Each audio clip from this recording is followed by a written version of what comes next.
আমি গরিব গরিব হইছি তো কি হইছে? গরিব হওয়া কি গুনাহ নাকি? গরিব হওয়া গুণা না, গরিব হয়ে এত দামি কলেজে পড়ালেখা করা গুণা। তোর মতো ফকির এই কলেজে পড়ালেখা করলে আমাদের মান সম্মান থাকবে?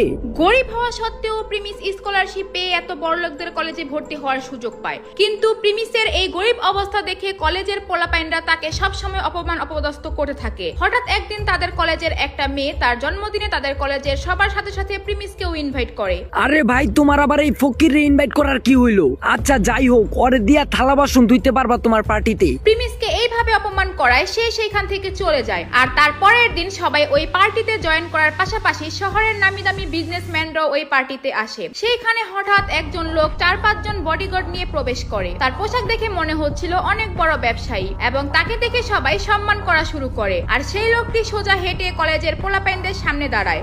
আমার প্রিয় বন্ধুরা, কিসের থালা বাসন যেন আমাকে দিয়ে ধোয়াবা তোমরা?